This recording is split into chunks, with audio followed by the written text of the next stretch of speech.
family, and welcome to this episode of Legacy Chat. My name is Rick, and I'm an alcoholic. I was given the gift of sobriety on November 17th, 1987, and it's my privilege to be your host for this episode. Legacy Chat is a podcast made by and for members of AA to share their experience, strength, and hope on all three of our legacies in Alcoholics Anonymous. And it's a service of TakeThe12.org. That's TakeThe12.org, a three-legacy study website. All episodes of this podcast will be available to listen to or download completely free on TakeThe12.org. The primary purpose of our time together is to create a discussion space of our three legacies so our listeners might be able to have a richer and more personal experience of AA's 12 steps, 12 traditions, and 12 concepts for world service. Legacy Chat is not affiliated with Alcoholics Anonymous, and neither myself nor any of my guests in this podcast speak for AA as a whole. We're only here today to share our own unique experience on one of AA's three legacies. On today's episode, we're going to be talking about Tradition 1 in our second Legacy of Unity. And I'm honored to have as my special guest with me today a man who is both a new friend in my life since he just moved to Texas, and also a new home group member. And I'm just so grateful to get the opportunity to have him here today to talk about Tradition 1. So John K., please introduce yourself. Tell our listeners where you're from, your home group, your sobriety date, and a little bit about how you got to AA. Sure. Thanks, Rick. I'm John. I'm an alcoholic. My sobriety date is May 26, 2013. I have a sponsor. Get in the Car is my home group. As you said, I just moved to Texas June of 21. Originally, I was out in Virginia for the prior 12 years. And prior to that, I've moved around with my family. My dad always had a job that kept us moving every 2 or 3 years. So to say I'm from anywhere, Virginia is as good of an answer as any, right? So I got sober in Virginia. I got sober in 13. Initially, I got to AA in 12. Took a few tries to get a sobriety date that would stick, but finally I did. And, to condense as quickly as possible, I got sober because I was afraid of losing a job, and I was in a lot of pain, and I couldn't stop drinking. And I heard about AA and I thought that seems like a place that could help me. And I went, and there was this guy who got in between me and the door because he identified me as new. I don't know what tipped him off, but he was able to figure it out, right? You had that newcomer look. Right. Just hair everywhere, 20 pounds underweight, just not good. And, he got in between me and the door and talked to me about alcoholism. And I identified, and I became quickly convinced that this was a place, Alcoholics Anonymous was a place that could help me. I became quickly convinced that Alcoholics Anonymous was a place that, could solve my problem. Wonderful. Well, I can tell you, I'm glad that that's true. And many other people are glad that that's true as well. So thank you so much for being here with me today. I'm just really, really excited. So I'm going to jump right into it. I'm going to read a couple of things just to get us jump started. I'm going to read from the foreword of the 12 and 12. It says this: AA's 12 traditions apply to the life of the fellowship itself. They outline the means by which AA maintains its unity and relates itself to the world about it, the way it lives and grows. And I want to read both the short form and the long form of the tradition, just so we have it. The short form of Tradition 1 is: our common welfare should come first. Personal recovery depends upon AA unity. And the long form is: each member of Alcoholics Anonymous is but a small part of a great whole. AA must continue to live, or most of us will surely die. Hence, our common welfare comes first, but individual welfare follows close afterward. The spiritual principle, at least as I see it, for that is the underpinning of tradition one is unity. And when I'm teaching a service sponsee or taking a service sponsee or anyone through the traditions, I always like to identify kind of like what is that one overriding idea of the tradition. And for tradition one, I've identified it in my tradition study on takethe12.org as, if you don't remember anything else about tradition one, remember this: we before me. And I just love that. So I'm going to ask you a question. Why did you say yes to speaking on this specific tradition? Because this tradition, I'm convinced, saved my life more than anything else in Alcoholics Anonymous. Uh, and it continues to save my life. So I'll kind of talk about my recent experience, and then I'll go backwards. Okay. So, as mentioned, I just moved here. There was a lot of fear in the move, right? Because I've moved around my whole life, but I've never moved in sobriety, and I had a very solid crew in AA back in Virginia. I had a very solid foundation.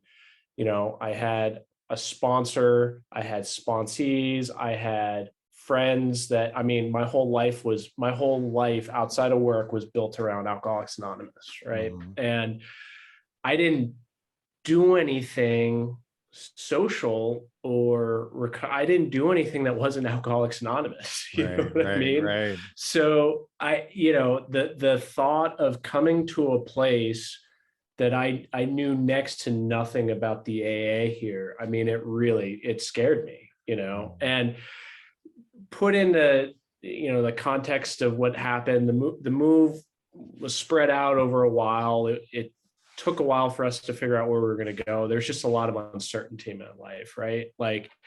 And I get to Alcoholics Anonymous. I start checking out meetings, and because, for the listeners, you and I share a sponsorship tree. Mm-hmm. And through that sponsorship tree, I came to find out about getting the car, and, made a plan with a friend, went to the meeting. And when I walked in, people greeted me immediately. They recognized me as somebody who does not go to that meeting regularly, and they introduced themselves, and I think I shook hands with just about every attendee there.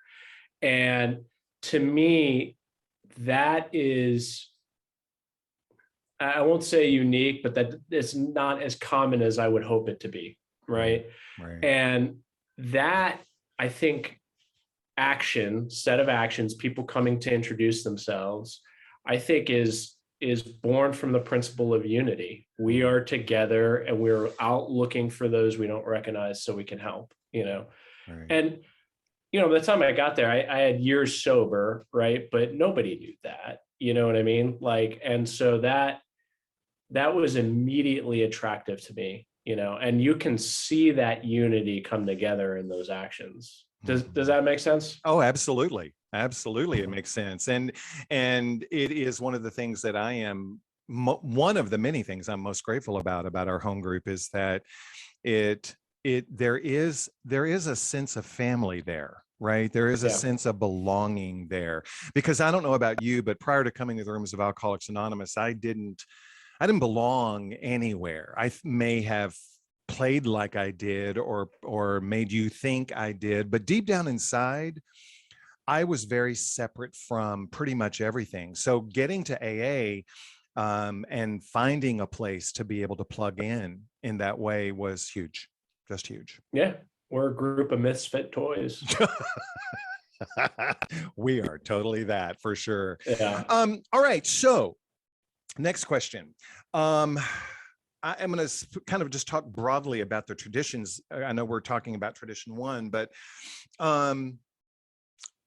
at what point in your recovery process did the traditions begin to come into your life? When were they brought into your life? Because I had shared with one of the other guests that was speaking on a tradition. I said, my guess is you didn't walk in the door and were like, saw on the wall the 12 steps, the 12 traditions, the 12 concepts, and immediately wanted to know about all of them, right?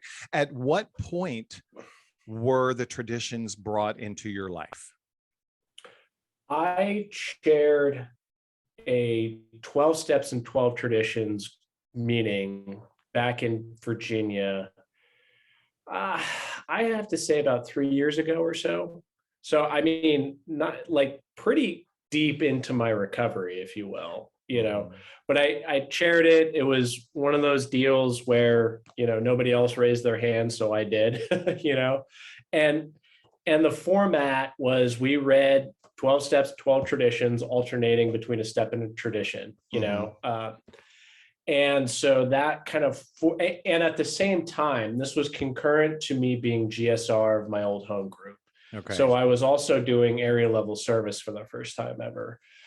So it actually, the timing of it was really great because I was able to meet and build relationships with people who are doing area level service. And that area level service tends to ground people in the traditions a little bit more than just, what I'll kind of call blue collar service, setting up chairs and stuff. Right. So I started getting this whole host of people to come and share this meeting, particularly the traditions portion. And in that, I came across the traditions checklist, which I didn't know anything about it. I didn't know where to find it. We had a binder that had, wrinkled printouts of it. I was like, oh, this is great, and it was a great jumpstart for a lead. And in reading these checklists as the chair, I realized that the traditions, yes, are applicable to the group for sure, but they're also applicable to how I conduct myself in my everyday living. And I didn't realize that until, like I said, I started sharing this meeting and I found this checklist. Speaking of the checklist, and I'm really glad you brought it up. I think it's important that our listeners know that about the checklist, the 12 traditions checklist. You can go onto Google and search it, AA's 12 traditions checklist. You can go to aagrapevine.org and find it. The Grapevine is actually the organization that published it originally. It's a beautiful inventory on each of the traditions that, and as you said, it's not, even though the traditions were built originally to keep the groups healthy, the spiritual principles that are found in each one of our traditions, we can apply to all areas of our life, our personal relationships, our work relationships, our relationships with God and AA. I mean, there's all ways that we can, and particularly the idea of unity is a big one. And we're actually, I'm gonna get into that a little bit more in just a moment, but I want to come back to, since we're talking a moment ago about the home group, how does our home group, and I can say that, how does our home group help its members to better understand the traditions? Well, I think keeping them in forefront in every action that we take. So in my experience, I see the traditions alive mostly in group consciences, right? As well. That's kind of mostly where they come out. They come out obviously, right? So we recently had a group conscience where unity was kind of the overarching principle that guided our discussion, right? So what does that mean in a practical level? What I noticed, and I appreciate it, was when somebody would say something, it was always prefaced with a spirit of love and tolerance. Right. And it wasn't just, oh, we have these principles of love and tolerance. We would actually say, let's keep in mind love and tolerance, Right. So that was a discussion point during the group conscience, right? And the idea that even though you may not agree with the outcome, it might be okay to vote yes or no just to keep unified group, right? Like And I don't, and that really struck a chord with me, right? Like, because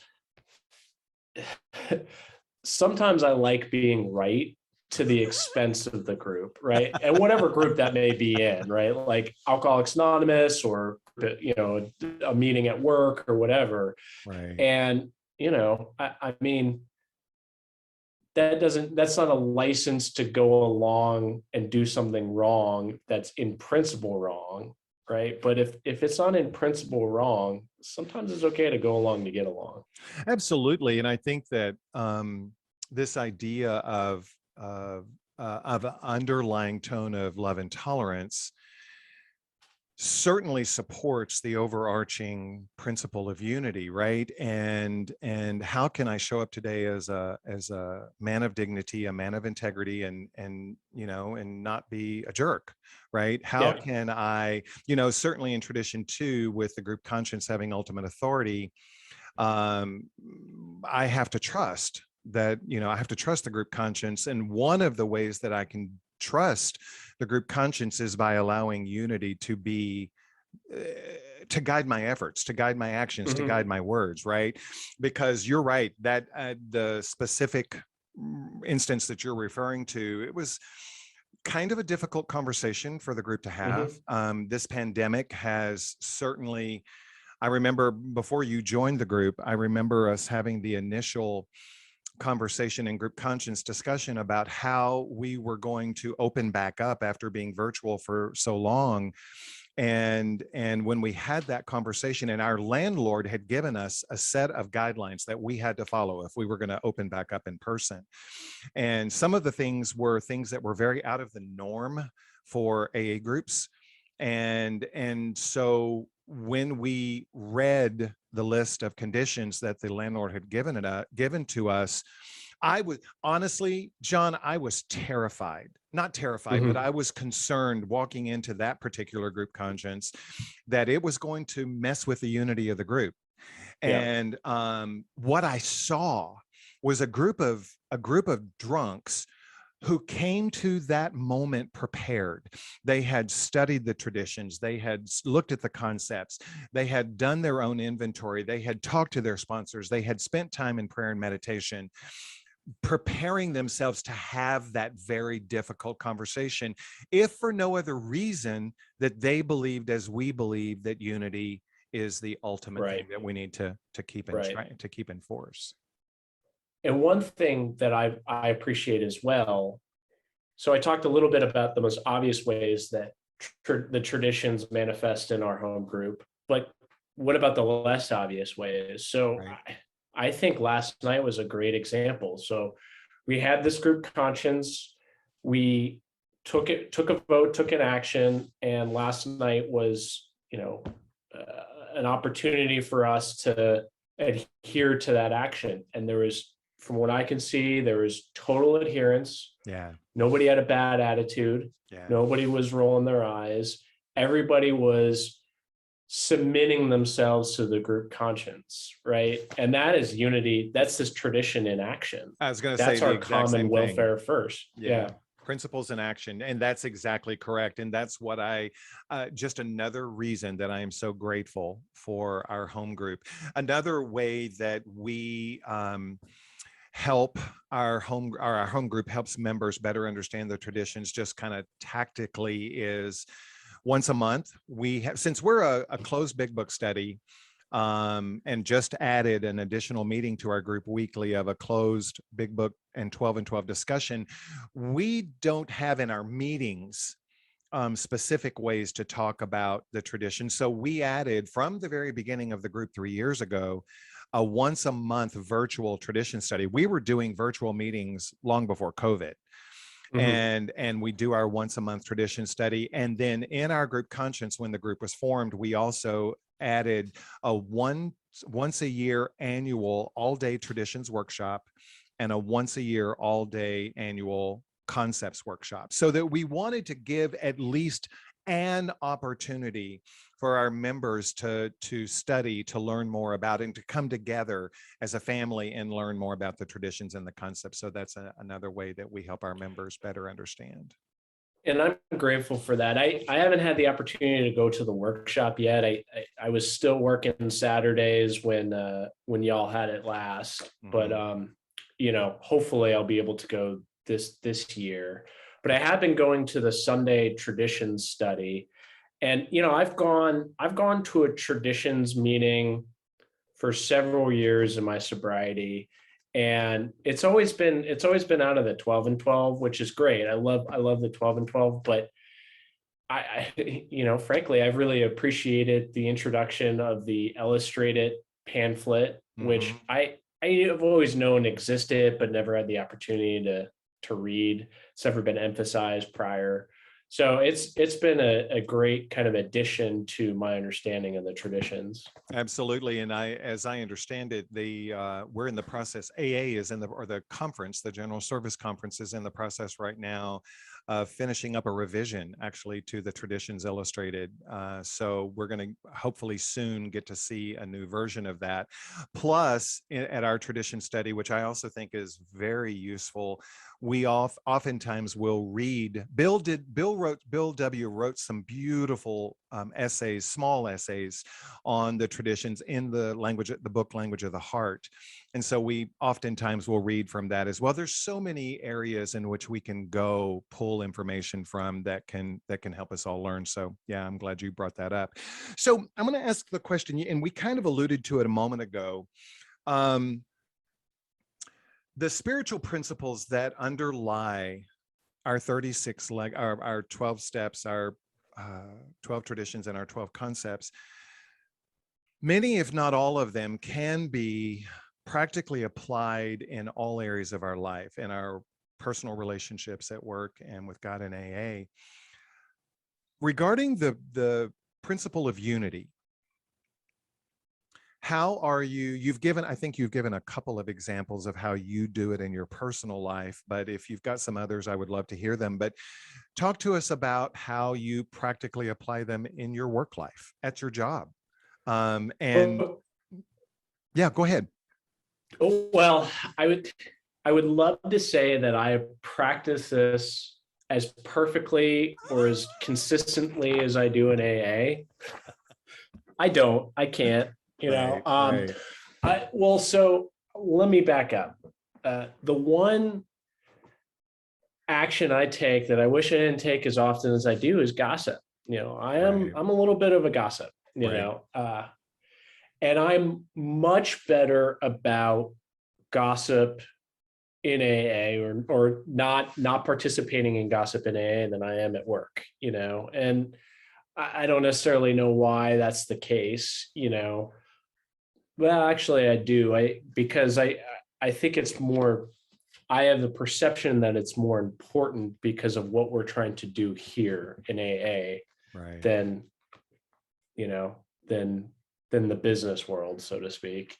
But I mean, that stuff is derisive. And if I talk poorly about somebody, that could absolutely spoil an opportunity to be useful to that person down the line, Right. whether it be in AA or at work.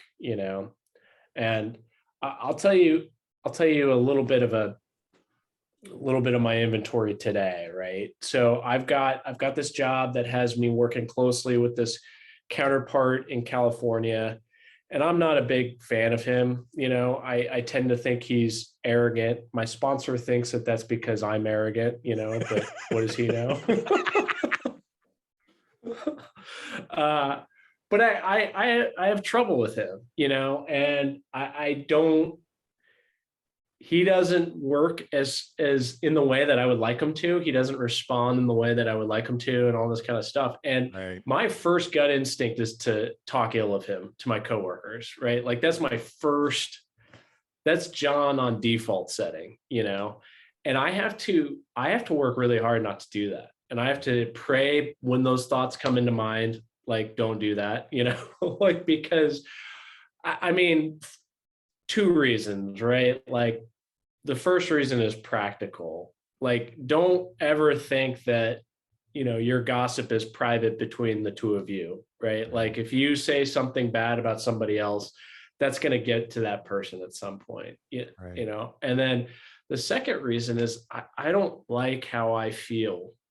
I don't like the guilt and shame that I get in that character assassination, you know? Right. And then that stuff tends to be derisive, right? So this guy may hear what I say about him, and that acts as a wedge between the two of us, you know, even if it's not acknowledged, it is, you know. Right. So it's something that I try to avoid, and frankly, I'm better at avoiding in AA than I am at work. But you know, we strive with these ideals. Well, absolutely. And it's, I mean, it is progress, not perfection, right? And our literature is very clear about the fact that it says we're not ever going to be washed white as snow. I mean, Yeah, you know, my sponsor, and my sponsor has told me, I remember asking him one day about, is there ever going to be a day where I'm character defect free? And he just started cracking up laughing. And I was like, what are you laughing at? He's like, yeah, when you're dead, right, you know. And right, it's because I'm human, right? And from time to time I'm going to have human moments, but I think the key is not that I beat myself up over those human moments, but that I am alert, awake, and aware to the defects as they're happening, so that I can, you know, go through the steps that I'm taught in the literature, right? Ask God's forgiveness, take the corrective measure, and then let it go. I gotta, yeah, and that letting go part is the hardest part, because I want to just hold on to that stuff and beat myself up over it for right, years, right? That's right. just the alcoholic way. So you talked, and thank you for that example about how you do it at work. I know your lovely wife, and I know Yes, that you are committed and dedicated to your marriage. And I'm assuming that there are things, actions that you have to do or not do in your marriage to keep the unity in your marriage strong, right? sure, sure. I mean, compromise is the soul of marriage, right? There you go. Yeah. And you know, I mean, that's, you know, what's interesting about this tradition to me is that it totally goes against me, Hmm. right? Like, because, you know, default setting is my welfare should come first at the expense of the common welfare, Right. right? Like, and so now I'm put in a position where, you know, I have to put my common welfare at the expense of my, you know, our common welfare. And that's tough, you know. Right. And I'm sure that if you were to ask my wife this question, she could point out ways in which I'm not putting our common welfare first, you Right. know. But you know, and it's, we had a conversation today about, you know, something that we were trying that wasn't working for me. You know, it Mm. just we're trying it. We're trying it for her because it was a suggestion that was supposed to be helpful to her, and I had to be honest and let her know how it wasn't working. And we kind of sat and talked it out for about 45 minutes, figuring out what could work for both of us. You know, where's that kind of middle line uh, that both of us could be happy. And we're gonna try something else, you know, and see if that works. And then if it doesn't, come back, you know, have that conversation again, The you know. most, the, But that's, no, go go ahead. ahead. The underlying of all that is just open communication, which And that's what is, I was going to say. yeah, which is not something that comes easily to me. I'm an omitter, right? It doesn't come easily to any of us, right? I mean, Yeah, just in theory, it doesn't. But what I was going to say is what I love the most about that example you just gave is that you and your wife are willing to sit down and have that conversation, right? That yeah, unity, that the spiritual, you, because I know you both, and I know that you are both committed and dedicated to living a spiritual life, and but that you're also human, right? and yeah, and and that you are willing to sit down and have those kinds of conversations, and putting spiritual principles in the forefront of the decisions that you're making, how you're showing up to the marriage, I think speaks volumes. I think it speaks yeah, volumes. yeah. Well, and it's, you know, it's, I have to really, how do I put the common welfare first in my marriage is can I put her welfare first? And does that come at the expense of mine? And in Right. this case, it was a little bit, and I had to be honest about that. But then that opened the door for a conversation about, well, how can the two of us have common welfare? What's good for both of us? Right. Right. And what I love about that is, and that actually kind of leads me into one of the other questions that I wanted to ask you is what what did you have to surrender in your life? What did you have to be willing to let go of, or what were the biggest obstacles that you have found in trying to put unity as a spiritual principle into practical application in your life? I mean, what did you have to let go of? I know that in the tradition study that we have on takethe12.org, we talk about this idea of surrendering us, right? And having to, the only way I'm ever going to be able to match calamity with serenity is whenever I can start thinking of you before me, this whole idea of we before me. So what did you have to surrender to be able to actually make unity a foundation in all your relationships? I think it's just what you said, something of myself, right? And depending on what it is, depending on what the discussion is, it's, you know, surrendering my need to be right, surrendering my need to get what I want when I want it, surrendering my need to look good, maybe I can, boister somebody else up and step away back into the shadows, so to speak, but in all of that, there's always some sort of surrendering of me, right? And that's why this goes against everything that I am, because I am totally and utterly self-centered, selfish and self-centered to the core, and if we're all acting that way, totally and utterly self-centered, then we wouldn't be unified. We would be divided, because it would just be a mob of people trying to get them and theirs, Mm. And so this tradition asks us to give all that up and look at what's for the good of the group. What's for the good of the And group? and for me, I got to give up whatever it is I'm trying to get out of the situation. Right. Right. In group consciences, that looks, generally I disagree with the group. Well, I got to give up the need to be right. In my marriage, I disagree with what we're doing, that I have to give up, my need to get what I want when I want it. To have it, So, to have it my way. No, I totally get that, right. and I love that answer. If you don't mind, I'm going to read just a brief excerpt from the tradition study on takethe12.org, and I'd like to get your thoughts on it. The 12 steps produce recovery and enable us to match calamity with serenity without taking the first drink. Recovery is the restoration of our relationship with God through sobriety. Our happiness, though, is incomplete unless we expand our loving relationship with God to our relationships with each other. The traditions show us how to love each other, right? The principles of the group apply to the individual. Through working the principles of the traditions, we carry out the steps in the world. We live in the solution, not in the problem. We're united, and we're united with each other in love. And when we love, we want to serve. The concepts of service then show us how to love each other through being of service to the world. So, I think that one of the things that once I surrender to the idea of the traditions and the spiritual principles, something happens. Something shifts in me that I no longer, it's like you said, it's no longer just about me.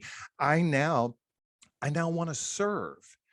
I want to be of use to others, as opposed to just always being of use to me. What came up for you as I was reading that? Well, I've always loved the notion of service, and I've always thought of love specifically as an expression of service or usefulness. What can I do for you? And in the context of the group, it's what am I doing? What actions am I taking for the group? Am I setting up chairs? am I making coffee or cleaning the coffee pots, or if I don't have a defined service position, am I just kind of looking at, one thing I like to do is look for the thing that's not being done, and then I go and do that thing, right? Like, and that's an expression in my mind of love to the group, and I bring that, I try to bring that in every aspect of my life, right? That attitude, whether it's, when I'm home with my family or I'm at home with my wife, I always just kind of take a look what needs to be done that's not being done that I can do, and then I go do it. And, maybe somebody will pat me on the back that makes me feel better, but that's not necessary. Right, I was gonna In say, fact, is that it could be always detrimental. exactly? It's Right. why am I doing this, right? Am I doing it Yeah. for the recognition, for the reward, for the pat on the back, or am I doing it because it's just simply the right thing to do? Right. Right. And fortunately, good action doesn't care about my motives, Right. So, uh, I could still take the action, the good action, the right action, and it'll work. Now, hopefully down the line, as I recover it, my motives change, Right. Totally. I So, totally agree with that. I want to jump over to, we've talked a little bit about what are the obstacles. We've talked a little bit about what are the things that I get to surrender. I want to talk for a moment about this idea of inventory. We talked about in the beginning of this recording, we talked about the traditions checklist and how it is a really, really great inventory. What does inventory look like for you today when you are trying to look at particularly the spiritual principle of unity? I mean, how does inventory manifest in your life today? in general, like with my relationship with my sponsor, or in specific in my relationship with the group? Yes. So my inventory process with my sponsor is pretty simple. I tend to just go to page 86, and I don't physically do this, I mentally do this, but Mhm. on page 86, it starts out, the paragraph says, when we retire at night, we constructively review our day. Were we resentful, selfish, dishonest, or afraid? And that sentence is what I key in on. Mhm. I take some time to think about those four things and how my day went with respect to those four things. And then I call them up and I tell them, and generally speaking, there's something that happened in my day that hit at least one of these, if not all four of these, Right, right. and if I keep it that simple, that tends to, everything else inventory wise kind of falls into place. We had spoken earlier about gossip and how gossip is a dividing action, right? I mean, but Mhm. gossip happens as the result of fear. I'm afraid that you're better than me, so I'm going to tear you down externally. It happens as the result of resentful. I'm resentful of that guy, so I'm going to gossip about him, right? It happens as a result of my being selfish. Like, I want to look better than him, so and it can be dishonest, right? I could lie about the guy, Right. so these specific actions I take, that are wrong actions, tend to be, tend to have rooted, a negative principle, if you will, in this resentfulness, selfishness, dishonesty, or fear. So that's how my inventory process works. Gotcha. Wonderful. Thank you. Um, we are just about out of time, but what I wanted to do was I wanted to see if there was anything else that you would like to offer to our listeners as a closing comment on this tradition, anything you want them to remember as they begin trying to put the spiritual principle into practical application in their lives. Sure. So I'm going to quote from tradition 9, I believe, but I think it's applicable to one. And I think it, in my opinion, spells out why one works and why we need to participate in unity. So on page 174 of Tradition 9, in the middle of the first full paragraph, it says, unless each AA member follows to the best of his ability our suggested 12 steps to recovery, he almost certainly signs his own death warrant. His drunkenness and disillusion are not penalties inflicted by people in authority. They are the result from his personal disobedience to spiritual principles. The same stern threat applies to the group itself. Unless there is an approximate conformity to AA's 12 traditions, the group too can deteriorate and die. So we of AA must obey spiritual principles, first because we must, and ultimately because we love the kind of life such obedience brings. Great suffering and great love are AA's disciplinarians. We need no others. And I've always loved that line, great suffering and great love are AA's disciplinarians. I love that. You know, that fits so well in my experience. You know, I take right action, you know, individually and within a group because I'm in pain. And then eventually I get to a point where I take right action individually and in a group because I love the group and I love what this life has given me. I love that. I love that. And thank you so much for sharing that beautiful reading because it is absolutely true. John, thank you so much for your time and for your service today. I'm confident that our listeners are going to be able to take something away from your sharing that's going to be of great benefit to them. So thank you for being with us today. I really appreciate it. Thanks for asking me, Rick. Always a pleasure to do anything for Alcoholics Anonymous. You're welcome. Just a reminder to everyone that you can go to takethe12.org to learn more about all three of our legacies in AA through STEP, tradition, and concept studies, blog posts, videos, books, and so much more. Until next time, let us not forget Bill W.'s words when he said this: we clearly see AA in three dimensions: the dimension of recovery, the dimension of unity, and the dimension of service. Without any one of these, AA couldn't function. God bless.